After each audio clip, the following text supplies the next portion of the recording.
An introduction to circles. They're here, circles are here. All right, so first we need some definitions. The formula for circumference of a circle is pi times the diameter. For those of you who cannot remember what a diameter is, the diameter is the distance across a circle from one point on the circle to another point through the center point. A radius of a circle is equal to two radii are equal to a diameter, right? So this is the diameter here. You can see the laser pointer. This is a single radii. So formula for circumference of a circle is pi times a diameter, or some of you may want to use circumference is also equal to 2 times pi times the radius. Pi here, pi looks terrible there. The formula for the area of a circle is pi times the radius squared. So you'd be squaring r and then multiplying it by pi. So here we have an example problem. Find the circumference and the area of circle O. So in this case, circumference again is pi times the diameter. Since we don't have a diameter listed, we have to solve for the diameter, and remember, diameter is equal to 2 times the radius. So radius here is 7, so the diameter is 14. So the circumference of this would be 14 pi. You would stop here because I'm not asking you to solve and round to the nearest hundredth, tenth, whatever. If do not just multiply by 3.14. 3.14 is not pi. Pi is a non-repeating, non-terminating decimal, and we do not do that. We're much more rigorous than that. So in this case, you would use the pi button on your calculator. You multiply by 3.14 and your rounding is off, you're going to get it wrong. If you're off by 100th, I don't care. You're going to get it wrong on a quiz or a test. So in this case, though, I'm not telling you to round it. So this would be your finished answer, 14 pi. Area in this case is equal to pi times the radius squared. Well, the radius is 7. So area is equal to 7 squared times pi, which would be 49 pi. And since it's inches squared be your correct answer. Again, do not multiply by 3.14. Okay, the arc of a circle is made up of 2 points on a circle, and all the points of the circle need to connect those 2 points by a single path. So this blue portion here, right here, is called arc CD, and the symbol for that is arc CD, right? This, you'll see here a little arc, okay, over the letters CD. We name it by the endpoints, okay? This is just like naming it by, like a segment. So the measure of an arc is equivalent to the number of degrees it occupies. So arc AB, well, what's the measure of the angle? Well, since this is the x-axis here and this is the y-axis here, we know that this is a right angle. And since that's a right angle, that has a measurement of 90 degrees. So the measure of arc AB equals 90. So again, they want us to find the measure and the length of arc AB. Now, finding the length of this is a little bit different. So finding the measure of the arc is the degree measurement. So that's pretty easy. The measure of arc AB is equal to 90. Okay. The length of arc AB, all right, so we would just say AB is equal to, well, since a circle, since 90 is 1/4, so it's the measure of the arc. Okay, so the formula for this, we would say, is the measure of the arc divided by 360 times the circumference. So we would say that the circumference is pi times the diameter. So the diameter, if this is 6, is 12. So the circumference is 12 pi. So the measure of, so we would say it's equal to, okay, let's say, we'll write this down here, whoops. The measure of, or the circumference is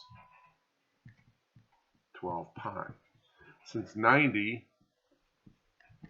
over 360 times 12 pi, well, 90 over 360 is 1/4. 1/4 times 12 is 3. So the length of AB is equal to 3 pi, 1/4 of 12 pi. Okay, a sector of a circle is a region bounded by 2 radii and an arc of a circle. So sector cat of circle A is being displayed. All right, this is a sector right here. Sector of the circle. So what we're doing is, what do you think we're going to ask you? We're going to ask you for the area of sectors. Okay, we calculate the area of the circle by finding the fraction of the circle the arc represents and multiplying that by the area of the circle. So the area of a sector is equal to the arc over 360 times pi times the radius squared. Now, chords and inscribed angles. A chord is a line segment joining 2 points on a circle. A diameter is a chord that passes through the center of the circle. Inscribed angles are angles whose vertex is on the circle. So segment AB and segment AC are chords. The measurement of an inscribed angle is 1/2 the measurement of the arc. So angle BAC intercepts arc BC. Angle BAC is equal to 1/2 of arc BC. So we want to find now let's do some problems here. The circumference and area of circle P. So again, circumference, real easy, is pi times the diameter. So 2.7 times 2 is 5.4. So this would be 5.4 pi. We're done. The area of the circle, we're going to use the formula of pi times the radius squared, which would be 2.7 squared. So take out your handy dandy calculator and multiply 2.7 and then square that, and you end up with 7.29. So the area is equal to 7.29 pi.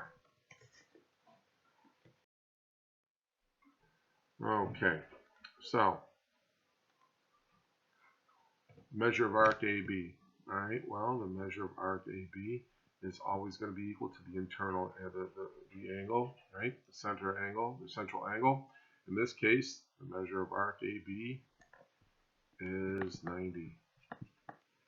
Now the length, that's based on the circumference, right? So the circumference is equal to pi times the diameter. So the circumference of this circle is 16 pi. So the length of AB is going to be 1/4 of that, which is 4 pi. All right, we want to find the area of the shaded region, and I know this is kind of hard to see right here, so we're going to shade this in, but this is the shaded region right here. So it's right in here. This is, we want to find the area, right?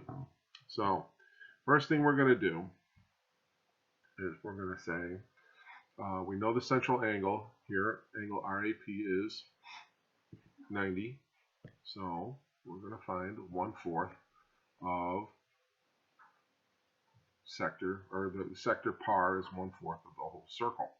So the area of par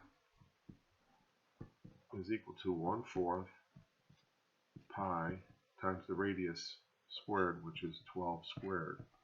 So we're going to have 1/4 of 144 pi. So 144 divided by 4, and yes, I'm using my handy dandy calculator, is 36. So the area of par is 36 pi units squared. Harry Helf looked ahead to Chapter 10 and discovered that the measure of an inscribed angle is half the measure of its intercepted arc. Use this information to find the measure of inscribed angle DEF. Well, if this angle, this arc is 80, then the measure of angle DEF is equal to 1/2 of the measure of arc DF. So 1/2 of 80. So the measure of angle DEF is 40.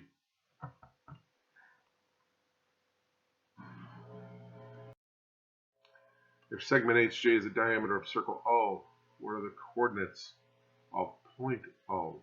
Well, you have to just do a little thinking here to realize those are 2 radii, and that's just a midpoint.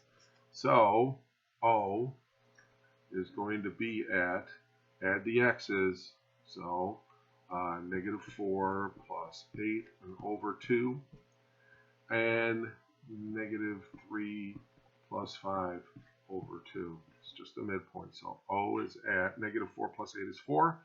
4 over 2 is 2. -3 plus 5 is 2. 2 over 2 is 1. And we're done.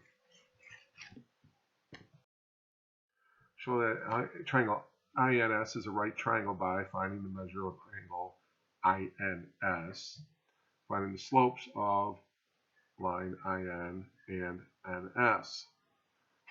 So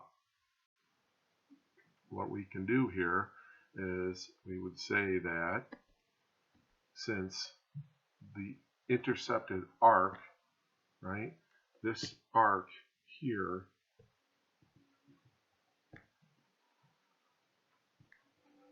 is 180 degrees, right? That arc is 180 degrees.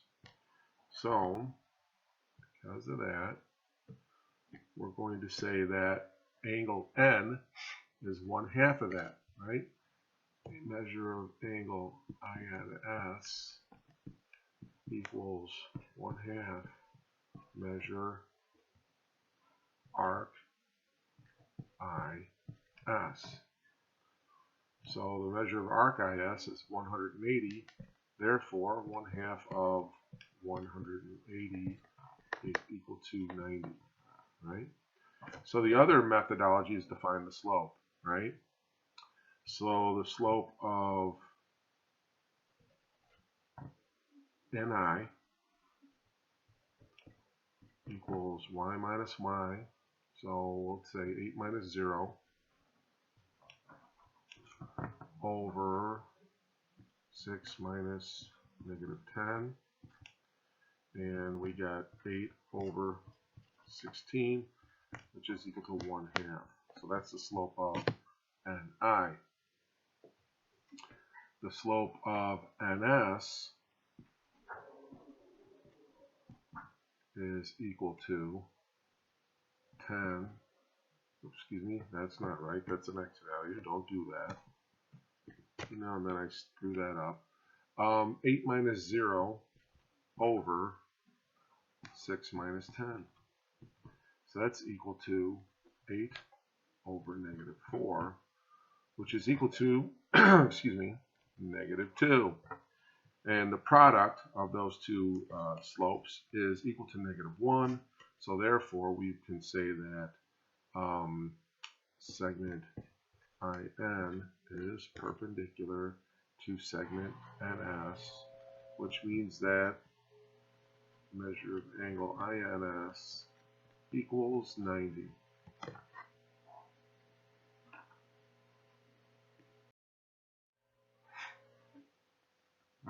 Okay. Reflect point H over the y-axis to h prime. Then find the slope of th prime. So if I reflect that over, that means I'm going to be 4 over here. So this would be, let's do this here. Let's say that h prime sitting at -4, +9, right? That's sitting somewhere, well, let's do this again. Let's put point H right there to start. And let's do this again. H is at -4, +9. So what's the slope? Okay, well, let's take that. So this is prime here. We got to put that. So the slope of th prime is equal to 9 minus 2 over 4 minus 10.